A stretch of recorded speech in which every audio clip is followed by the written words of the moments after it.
유럽연합 안에 감지하는 지리 복수. 유럽연합 설립에는 프랑스와 독일이 더 이상 서로에게 주먹을 날리지 못하도록 서로를 꼭 끌어안게 하려는 의도가 깔려 있다. 이 생각은 멋지게 들어맞았고 이윽고 세계 최대의 경제권을 아우르는 드넓은 지리적 공간이 태어났다. 무엇보다 이 국면은 1945년에 잿더미를 딛고 일어나 한때 그토록 두터웠던 지리적 특성을 이용하게 된 독일에게 보탬이 되었다. 독일은 유럽 최고의 제조업 국가 자리에 올랐다. 독일은 평원 너머에 군대를 보내는 대신 인류를 상징하는 메이드 인 저머니 상표를 붙인 상품을 보냈다. 그리고 이 상품들은 라인강과 엘베강에 따라 내려가는 고속도로를 달려 유럽과 전 세계로 내보내진다. 북쪽, 남쪽, 서쪽은 물론 1990년대부터 수요가 늘기 시작한 동쪽으로도 보냈다. 1951년에 6개국으로 시작한 유럽 석탄 철강 공동체는 보다 긴밀한 연합이라는 이념을 핵심으로 삼아 이윽고 28개국의 유럽 연합으로 성장했다.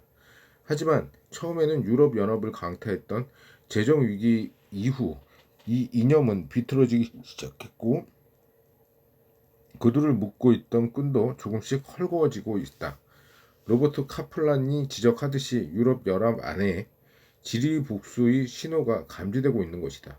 보다 긴밀한 유럽 연합의 28개국 회원국 가운데 19개국 주도로 마침내 단일 통화 체제인 유로화 체제가 출범했다. 덴마크와 영국을 제외한 회원국 모두는 요건에 충족된다면 단일 통화 체제에 가입하기로 했다.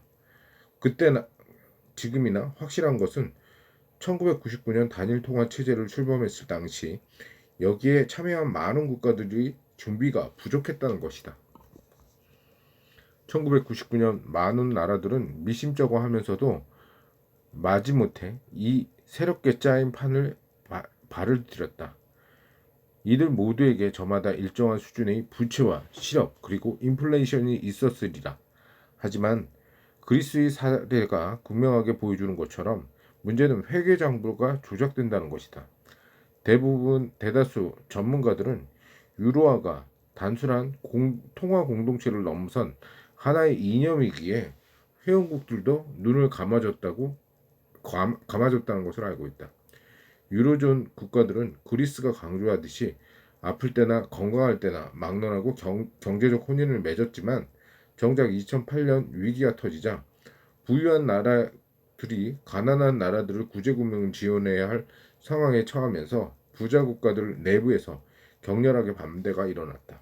그리고 이 배우자들은 아직도 서로 우르렁대며 상대방에게 접시를 던지고 있다. 유럽존의 위기와 더불어 한층 확대된 경제 문제는 유럽이라는 집에 생성되는 균열이 드러나 보였다. 보다 긴밀한 연합이라는 꿈은 어쩌면 얼어붙었거나 오히려 뒤집어 버린 것 같다. 정말로 그렇다면 독일의 문제가 다시 부상할지는 모른다. 물론 70여 년간 평화라는 프리즘을 통해서 보면 이러한 우려는 쓸데없는 기후에 지나지 않을지도 모른다. 독일이야말로 유럽 가족 가운데 가장 평화로운 안정적인 이론이 아니던가. 하지만 근 7세기에 걸쳐 유럽 전쟁사를 보면 이는 그리 만만한 문제가 아니다. 독일은 선량한 유럽 국가로 남아있기로 했다. 독일인들은 유럽에 빈혈되면 자신들에 대한 해묵은 공포가 다시금 고개를 들 것이라는 걸 본능적으로 알고 있다. 특히나 현재로선 8천만 명의 인구와 세계 4위의 경제대국으로서의 인구로 보다 경제 규모나 경제 규모로 보나 가장 큰 유럽 국가이니 더욱 그렇다. 실패한 유럽 연합은 독일 경제에도 좋을 것은 없다. 세계 3위 수출 대국인 독일로서는 가장 가까운 시장이 보호주의로 인해 분해되는 것이 반갑지 않다. 2015년 여름에 그리스를 두고 벌어진 골치 아픈 논쟁 이후 유로존 국가들이 진정한 재정 연합을 이루어야 할지에 대한 논의를 독일이 이끌어간 이유도 바로 여기에 있다. 여기에 이제껏 유럽에서 볼 수 없었던 회원국들 간의 예산 공유 같은 주권들을 일정 수준 단일 체계 안에 모으는 형태가 요구될 것이다. 만약 이 작업이 진행된다면 여전히 독일이 통솔하는 연방화된 유럽 국가들과 나머지 국가들로 구성된 이른바 서로 상반된 경제 양상이 동거하는 유럽이 윤곽이 보다 선명해질 것이다. 그 역사가 채 150년이 안 됨에도 불구하고 독일 민족 국가는 유럽에서는 없어서는 안 될 강대국이 되었다. 특히 경제 부분에서 영향력은 독보적이다. 독일은 나긋나긋한 목소리를 한편으로 유로화라는 무기를 내세우며 울음장을 놓는다. 전 유럽 대륙은 독일을 따를 수밖에 없다. 그런데 독일은 세계를 대상으로 하는 대외 정책에서만 얌전하기 그지없다. 가끔은 아예 실력 행사 자체를 혐오하는 것 같은 모습을 보이기도 하다. 제2차 세계대전 그림자는 여전히 독일에게 드리워져 있다. 미국과 서유럽은 소련의 위협 때문에 결국 독일의 재무장을 용인해 주려고 했다. 하지만 독일은 거의 울며 겨자 먹기 식으로 재무장을 했으며 그나마 갖고 있는 무력을 사용하는 것조차 꺼린다. 독일은 코소보나 아프가니스탄에는 미약한 역할만을 담당했으며 리비아 사태 때에는 아예 뒤로 물러서 앉아 있었다. 비경제적 위기에서 독일이 보여준 가장 진지한 외교적 시도는 우크라이나 사태일 것이다.